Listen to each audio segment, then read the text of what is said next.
Oh, great. 3 minutes to go. I think now we are live on YouTube as well.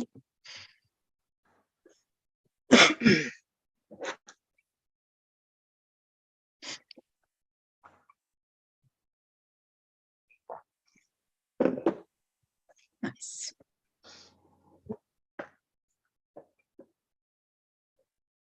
I think now we are seeing everything, Simon, not just the presentation. I just realized I need to find.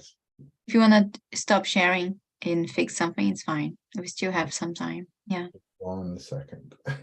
No problem.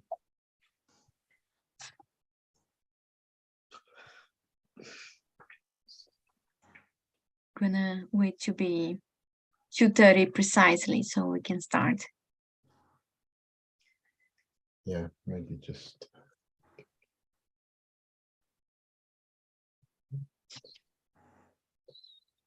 You see more people joining. That's really good. Welcome, everyone.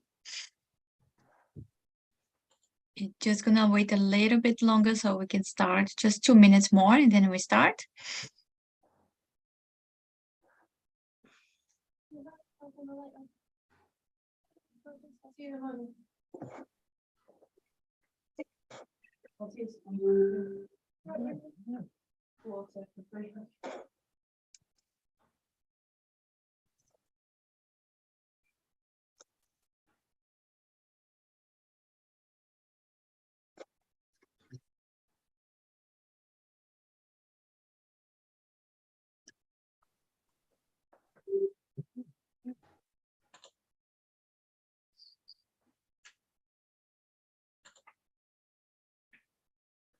I'm back.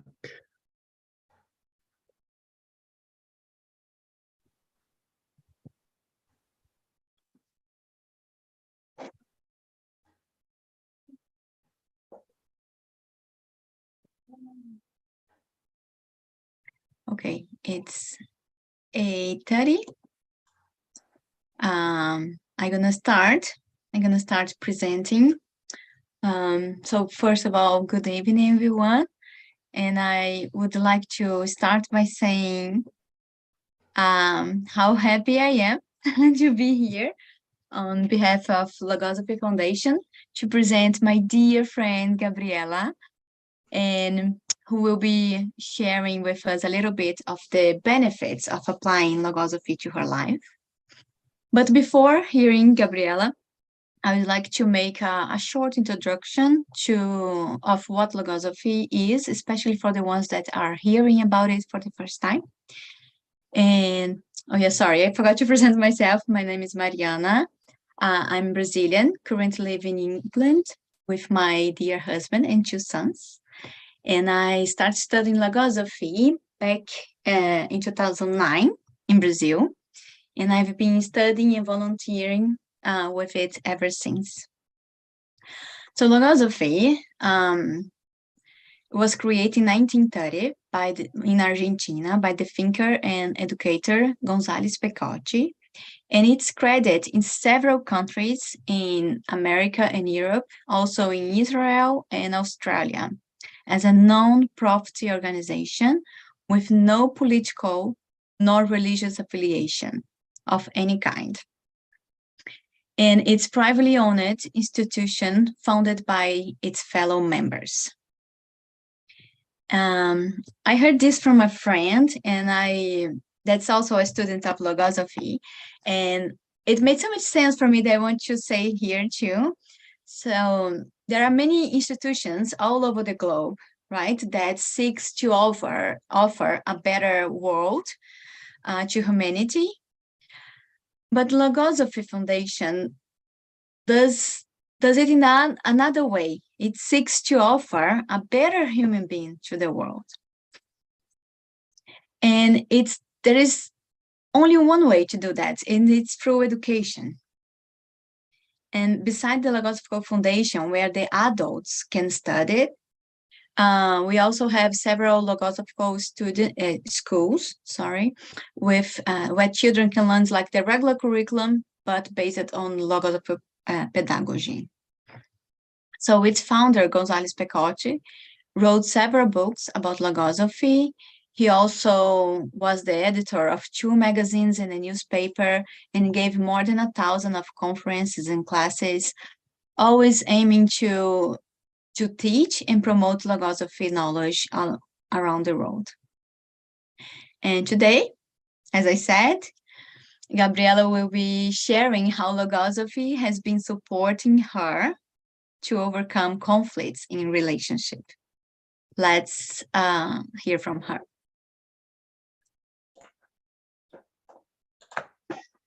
Good evening, everyone. I would like to take this opportunity to welcome you all here tonight, and thank you for coming. It is a great joy to talk to you about something so important to me that it changed my life, perspectives, and my conception of what I can do for myself betterment. I hope that it can help all of you too. Before starting this talk, I will quickly introduce myself. My name is Gabriela. I'm part of the European Logosophical Foundation, and I study Logosophy with the UK branch. I am originally from Brazil, and I've been living in Dublin for 7 years. My undergraduate degree is in accounting, and my postgraduate master's degree is in accounting and finance management. I will begin this activity with a question that I have asked myself many times, and maybe you have been through the same. How do I live my life in a more positive way? How do I make the best decisions without stressing out, without making mistakes? Have you asked yourselves the same questions? And how does it work for you day to day? In my life, there have been many circumstances that I didn't know how to deal with. For example, I didn't know how to defend myself or avoid situations that I would regret later. When I made a mistake, I often used to hope that other people would understand. I used to think, for example, it is okay to pass soon, or the most common one, I won't say anything for a while, I will just be quiet. Has anyone here thought the same? But the question I should have been asking is, was I as tolerant of others' mistakes as I expected them to be with me? Has it ever happened to you? Are you tolerant of other people's mistakes? That's how I used to live my life, never thinking about changing my behavior and always expecting that others would understand me, whatever struggles I was having. I remember that I used to strongly believe that that's how I was and people should accept it. Is that true? Is that the way it should work in real life with family, work, relationships in general? Regarding this, I would like to share this passage from Logosophy. One forgets that one has a mind which, once organized, can resolve happily all situations and protect one against desirable changes that affect one's sensitivity so much. The first question that came to me straight away was, is that really possible? To solve all situations be happy, and not struggle with desirable changes that affect me. At this point, I would like to share with you now an experience that I had at work a while ago. I remember I had to do some work before a monthly deadline. Everyone was under pressure, trying to finish their monthly tasks. And in order to get one of my tasks done, there was something that one of my coworkers needed to fix. So I opened a ticket to sort my problem out.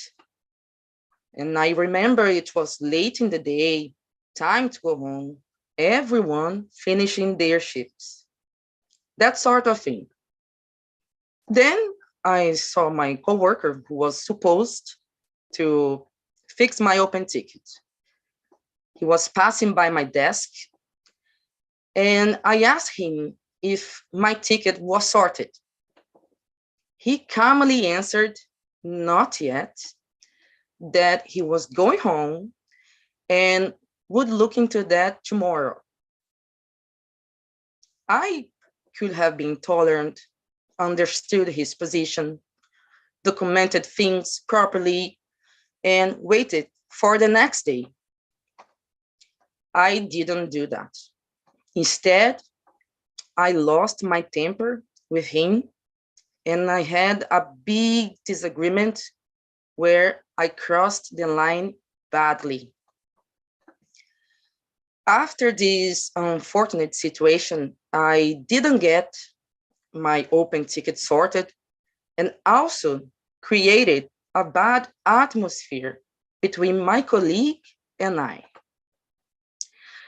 At the time, some angry thoughts crossed my mind, such as, if I have to be here, he should be here too. It's so unfair. How can he be so selfish, not staying to help me? Who else has been in this kind of situation? But the truth was that deep down, I was ashamed of myself for losing my temper with my colleague. That wasn't the right way to deal with things. Now, imagine this. After all that, I had to deal with him the next day and face him every day at work. How bad is that? I can still feel the awkwardness now as I tell you this story. At other times, I would have tried to ignore things, acting as if I was right, not concerning myself too much with my actions. In my mind, I was the victim. He was the guilty one. One of the most important concepts that Logosophy presents is the following concept of thoughts.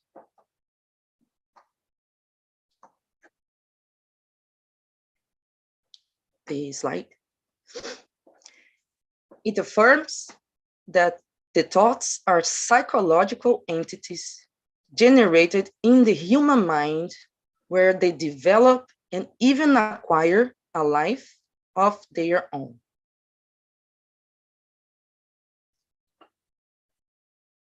They are responsible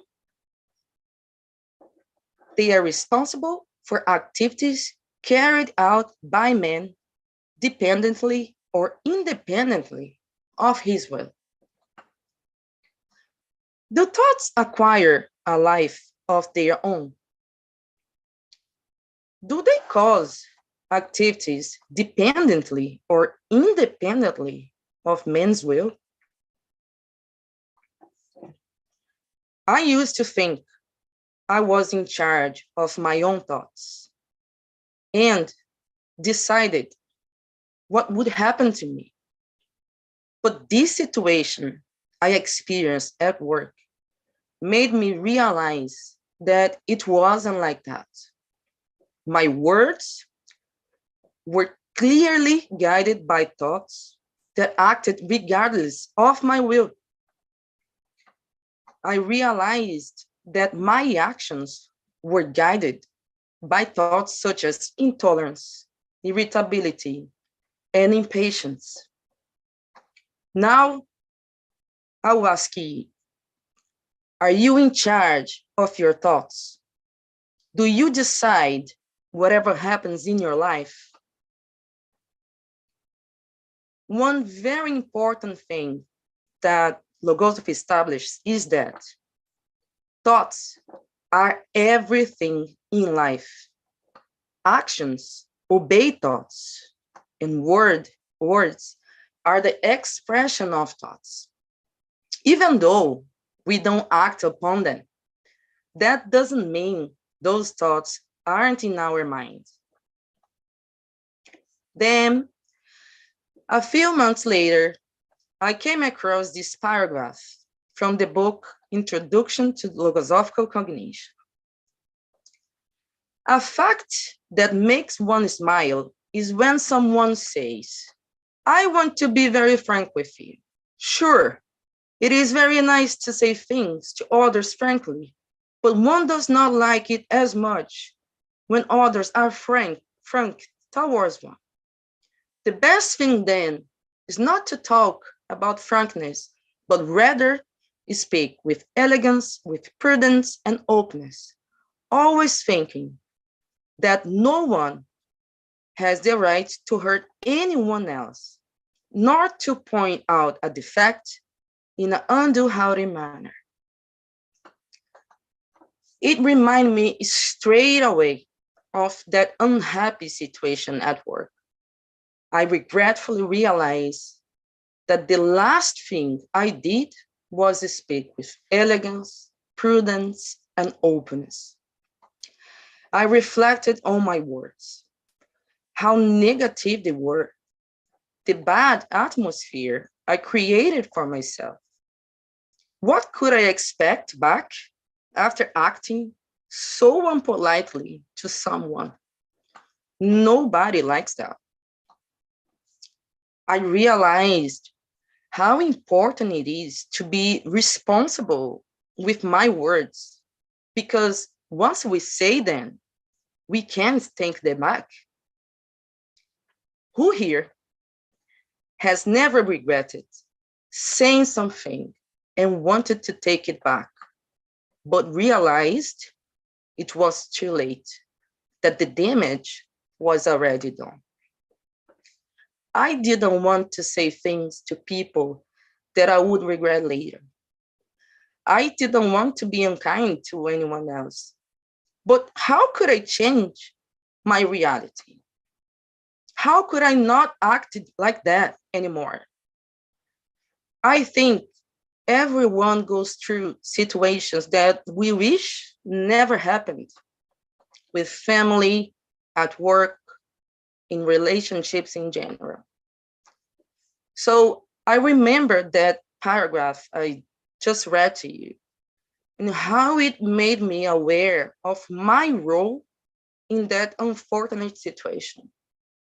And the first change that I made was that I stopped blaming my colleague or putting myself in the victim position.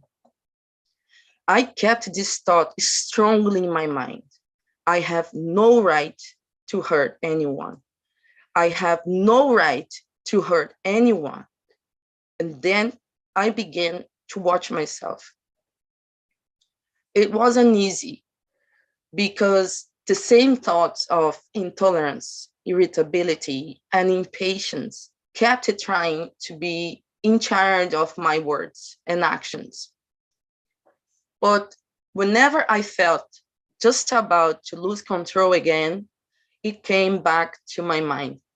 I have no right to hurt anyone. And this helped me to contain my actions and words. Then, after some time, it got a little bit less difficult. And slowly, I was able to communicate with my colleague again. Those negative thoughts like, I'm right, he's selfish, were gradually neutralized, and that uncomfortable atmosphere slowly started improving. I tried to use kinder, more patient, and more respectable words, whatever the situation was. If I had an open ticket at work, for example, I would try to explain it to him gently as best as I could, usually in the morning. After a while, I noticed that my colleague started feeling a bit more comfortable and also began to explain to me a little bit of his work demands as well. I was actually impressed because he had so many. It made me understand that he had difficulties and pressures at work too. Everyone does. The change in my behavior gave me the opportunity to approach my colleague again. After a while, as I continued my conciliatory actions, something unexpected happened. My colleague became a great friend of mine, and our friendship continues today. I had the opportunity to find out that he was a wonderful person who cares about his family and friends. He even came to Dublin to visit me once. I also had the chance to visit him in his new house he bought in Brazil. And he was very happy with his achievements alongside his girlfriend.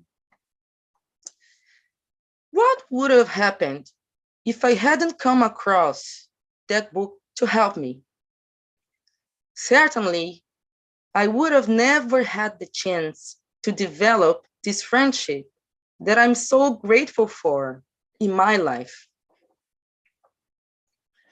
How many people drift apart and stop talking to each other because of circumstances where thoughts ruin the energy of a friendship, relationship, or a relationship with a family member?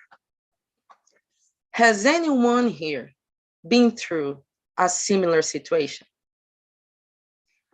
I would like to read an extract from Logosophy that illustrates this point.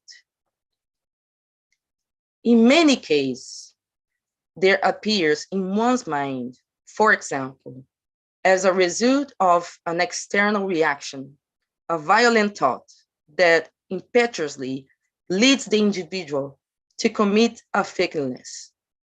But the mind-made conscience detains it, having observed that after committing a rash act, it is not one's thought that suffers the consequence.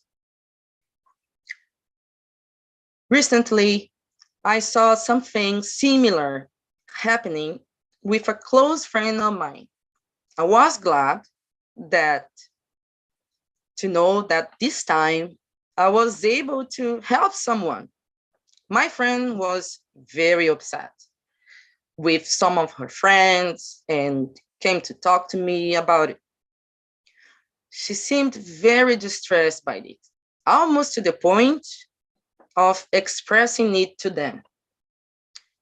Immediately, I identified within her the same thoughts I had experienced before: impatience, irritability, intolerance. And I knew that she would regret it a lot, just as I did. I quickly tried to comfort her, highlighting the value of her friends and how positive they were in her life. After talking to her for a while, she calmed down and she realized that maybe she was overreacting a bit, that she actually had different problems that were nothing to do with her friends. And she was about to take it out on them. After our talk, She stopped expressing that the anger that could result in an unnecessary disagreement between her and her friends, and therefore she avoided remorse in the future. Everything ended well. Now, let's talk about how changing our thoughts can help us protect ourselves and the ones around us from unfortunate situations. I have proven with the two scenarios I have already described that I am directly responsible for my environment. If my thoughts are negative, such as intolerance, impatience, and irritability, then my environment will be uncomfortable and sad. But if my thoughts are positive, such as tolerance, patience, and respect, my environment will be happy. Regarding this, Logosophy says, when the individual thinks he is also conscious that he is elaborating in his own mind a thought that, upon its birth, will express his own view, his own concept, a fact that bears fundamental importance, since he knows that people are judged primarily by the thoughts they have. If these are good, they will be called good people. If these are bad, they will be judged as such. And the next one, the next slide. And when these thoughts induce the individual to express them into action, this will confirm the judgment they inspired. For this reason, Logosophy teaches man to know the mysteries of his own being, the mysteries of his own mind, and the action of thoughts. I learned that I am the one who needs to make an effort to cultivate good thoughts in order for my environment to be happy. Now, let's talk about how things would have been different if I hadn't had this resource from Logosophy. In both previous cases, I managed to turn unfavorable scenarios into good experience for my life. Logosophy showed me a new world, the reality of thoughts, through knowledge of myself. And with that knowledge, I can change, improve my relationships, and help others. I learned and continue to learn from Logosophy the value of my thoughts, actions, and words, that I am directly responsible for them and the difference they can make in my life and destiny. I didn't just change my reality and my actions, but also had the chance to help others around me. Now, to conclude, I'm going to read these words from the book Initiation Course into Logosophy. Surely, life changed by merely changing the thoughts that sustain it morally, psychologically, and spiritually. So we have come to the end of our presentation.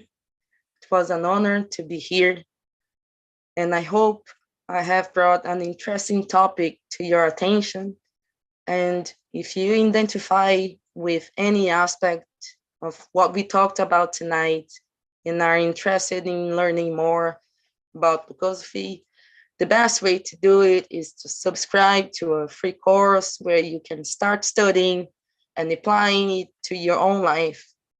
You can also download all the books for free on the Logosophy website. The code will be on the description.